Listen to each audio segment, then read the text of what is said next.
Do you know Yaesu have just announced 3 new radios?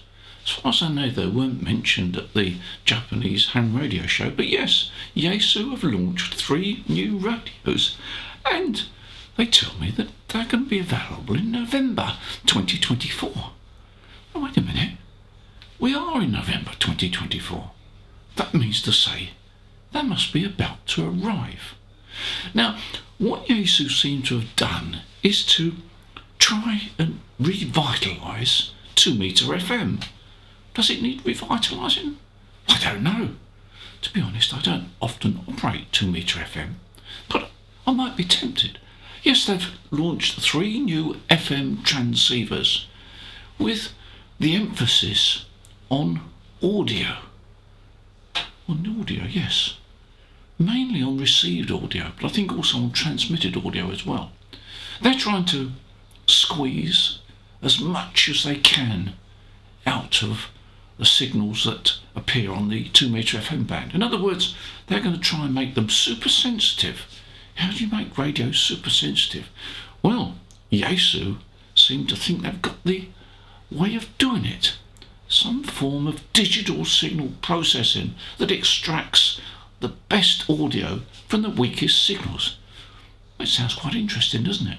I'd like to have one to play with. Anyway, let me tell you a bit about these 3 new radios that Yaesu have released. Well, the first radio is the Yaesu FT-365R EASP. It's quite a mouthful, isn't it, for a radio? Anyway, that's the official name of the radio, and it's a 65-watt radio, 2-metre FM, with 5 watts of audio. Now, 5 watts of audio to me sounds very loud indeed. It's got a front-facing speaker, so that's a good thing in a mobile situation. But 5 watts of audio, I think, even if you're driving very fast down the motorway, not too fast, I assume, if you're driving very fast down the motorway with a lot of car noise, you're still going to be able to hear what's going on. So, can this radio winkle out these very weak signals that Yaesu promise? Well, let's see what they say about it anyway. Well, the headline spec says that it's got a new evolving Super DX and audio signal processor. Wow, can't be without one of those, can you, these days?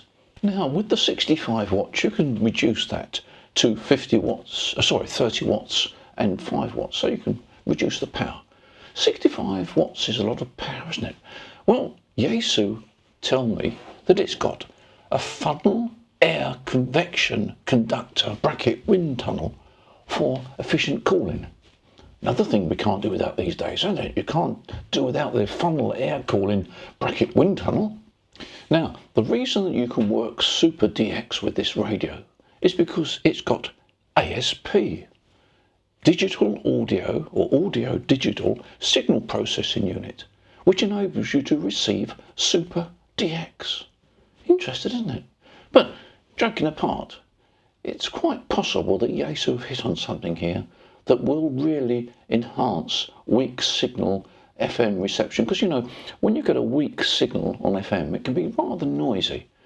If they can reduce that noise or pluck out the signal from the noise, then they've got a thing going for them, haven't they? Weak signal Super DX. Gracious me, Super DX on 2-metre FM. Interesting.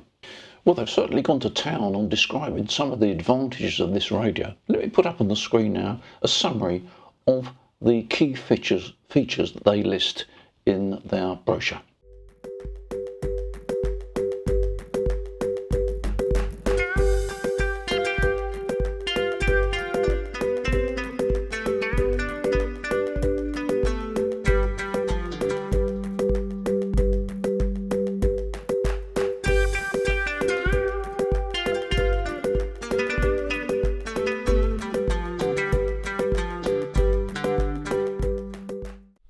So that's the first radio, and I think what Yaesu clearly have done is they've used their expertise in noise reduction to incorporate it in a 2-metre FM transceiver, and also they've scaled the size of this radio down to a size which probably wouldn't be possible a few years ago. It's 65 watts, and that's 65 watts out. So goodness knows what power it's actually, the input power is. And they've obviously got the size down with their super wind tunnel venting system. But anyway, that's the first radio. Now the next one we're going to look at is the FT-365R EASP. Getting used to these numbers now. 31 is the series, 85 is the power, but E I think stands for Europe, and ASP, not quite sure, something to do with audio. Anyway, the 3185 EASP is an 85 watt transceiver, FM, and there are some differences. The most obvious difference is that it's no longer got a front facing speaker. The speaker, I presume, is underneath, and the heatsink, the massive heatsink, is on the top. Now I don't have measurements of these radios, so I don't know whether this radio is bigger than the 31165. It might be, it may not be, I don't know. This radio is 85, 50, 20 and 5 watts. The other one was 65, 30 and 5 watts, so you've got one extra power level. But otherwise it seems very similar. The only other difference, or the most obvious difference I spotted, was that there is a programmable function button which enables you to store 9 of the popular menu items that you might use. It doesn't seem to mention that in the previous one, so I'm not quite sure whether that is a difference. But anyway, on the spec it says that you can have 9 priority menu items stored, so that might well be useful if you're sort of hopping around and want different menus very quickly. And I just put up on the screen now the price. It's slightly more expensive than the 65 watt version, but not that much difference. So there you are, that's the 3185 EASP. Now the final model we come to is the FTM-150 EASP. Another long number. This may well be the most popular model, I don't know. This actually is a dual band transceiver. It covers 2 meters and 70 sems. Now the power output on 2 meters is 55 watts. The power output, this is maximum, the power output on 70 sems is 50 watts. So they obviously couldn't quite get up to 55 watts on 70 sems, but I don't think that makes much difference. And the 2 lower powers are 25 watts and 5 watts. I presume both bands are capable of that. It's just the 70 sems maximum is 5 watts short of the 2 meter maximum. One obvious difference is that there appears to be no front speaker, but in fact there is. The front speaker is behind the detachable panel, and of course the detachable panel sets it apart from the other 2 radios that have got fixed panels, or at least they appear to have fixed panels. And one of the interesting features of this transceiver is it's got 2 receivers built in, so it means to say that you can operate the receivers on different bands or on the same band. So you can have 2 separate receivers operating on the identical band, in other words on 2 meters for example. You can have one receiver set to 2 meters and one set to 70 sems, and vice versa. So you've got dual band operation. So that provides some interesting possibilities. The main spec seems to be very similar, except that this one has got this super duper wind tunnel venting for the transmitter.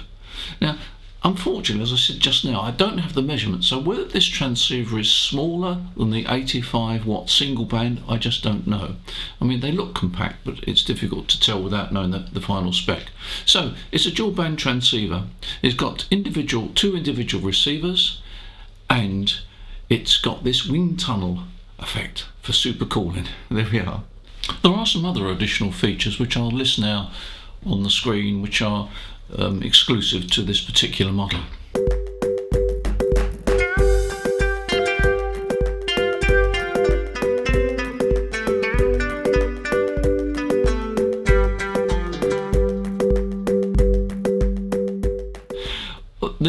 features of all these transceivers seems to be very similar.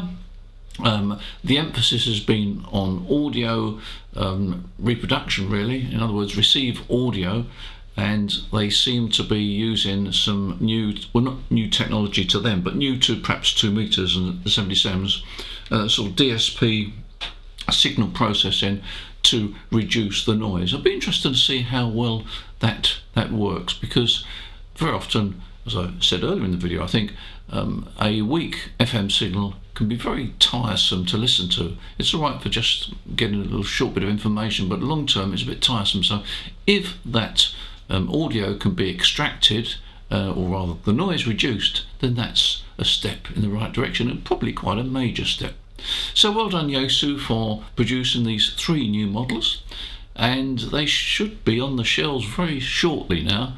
And if you're looking for one, well, give us a call and we'll be happy to supply you. And of course, don't forget, we will also be happy to do part exchange deals. We do a lot of part exchange deals now, and it saves you quite a significant amount of money on the new item. As usual, thank you for watching this video. Don't forget to subscribe, because it just indicates that we're doing the right thing, we're covering the right subjects. I'm sure that we're not covering the right subjects for everybody. I try to cover subjects which I hope are interested, and this particular one, of course, is a news item. In the meantime, you enjoy your ham radio, you take care, and I look forward to seeing you in the next video. Bye for now.